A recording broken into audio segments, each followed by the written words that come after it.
The New York skyline was etched against the half-light of the twilight, each skyscraper a monument to the hopes and heartbreaks of the souls it cradled. I sat at my desk, my last cigarette curling a lazy dance toward the ceiling, painting shadows there that seemed as weary as I was. It was then she walked into my life, her silhouette cutting a dark line in the doorway, her shape casting a long shadow that felt like a promise. "Mr. Diamond?" Her voice was a thing from some dream, a kind of lush that lingered long after you'd woken up. I turned, offering her the best of my well-practiced half-smiles. "Johnny Diamond." "And you are?" "Evelyn." Her mouth formed the word, her eyes trapped on mine with a fierceness that spoke volumes. "I need your help, Mr. Diamond. It's my husband. He's missing." I leaned back in my chair, scrutinizing her. "Missing, huh?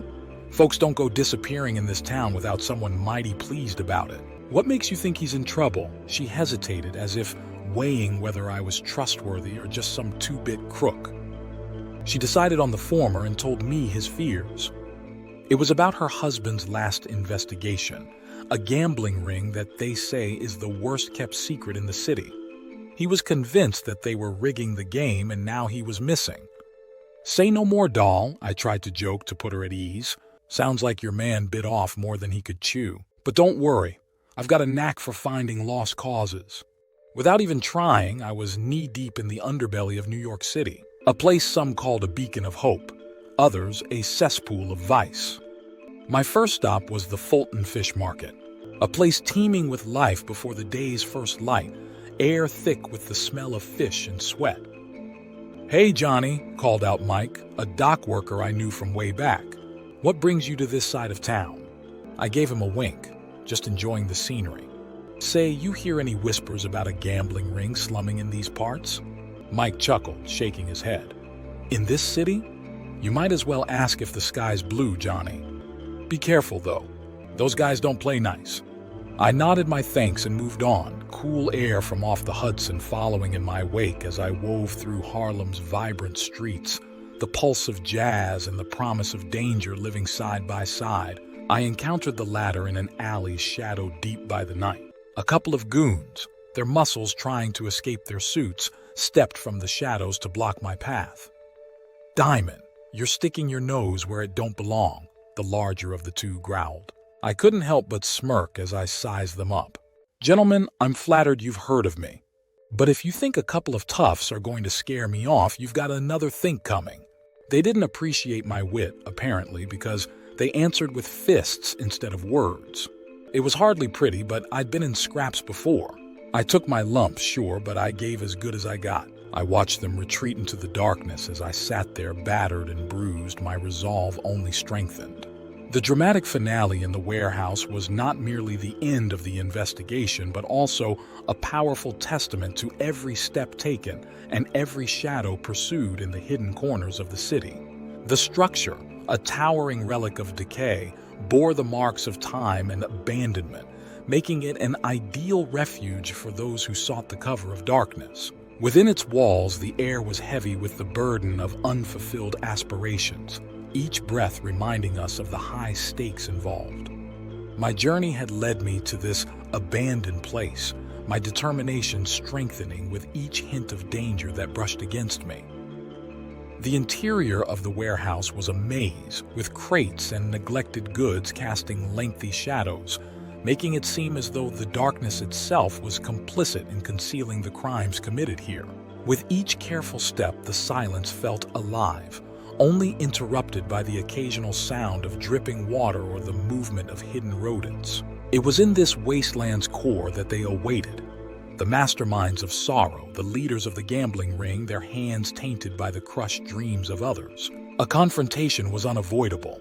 Exchanges were made, with threats thinly disguised as negotiations, but the outcome was anticipated by all. Suddenly, gunfire broke the quiet, its violence piercing the air. Bullets traced lethal paths, indiscriminately seeking their targets. The warehouse, with its resonating echoes and shadows, transformed into the backdrop for a fatal showdown. I acted deliberately, with all my senses sharpened, every bit of training and instinct I had acquired on the streets of New York steering my movements. Amidst the chaos of sound and motion, a strategic calm prevailed. My goal was not merely to survive, but to put an end to this, to dismantle the cycle of fear and corruption this ring had interwoven into the city's fabric. As the gunfire's last reverberations gave way to the heavy breathing of the defeated, calm began to return. The battle's lingering smoke acted as a ghostly presence, blurring visions and concealing truths. Yet as it dissipated, the outcome was unmistakably clear. There I stood, weary yet intact in the midst of justice served. The gambling ring's leaders, once thought to be beyond reach, were now subdued, their era of intimidation over. The sound of the handcuffs locking echoed with a sense of finality, heralding the bars that would now restrict them. The arrival of the police, their sirens sounding a triumphant note through the night, filled me with a stark satisfaction.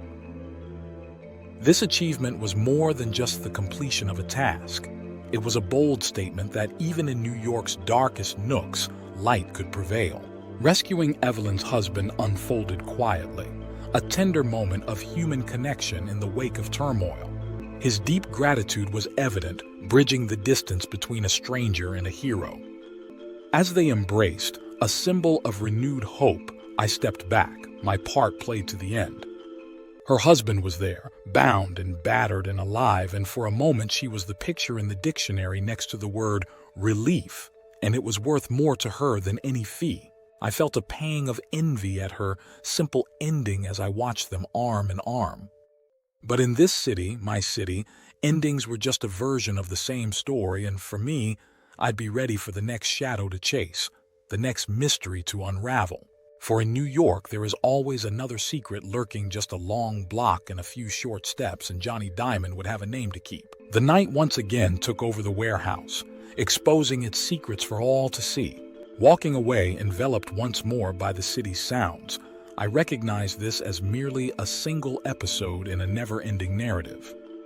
In a city like New York, where shadows abound, I, Johnny Diamond, would always be on the hunt.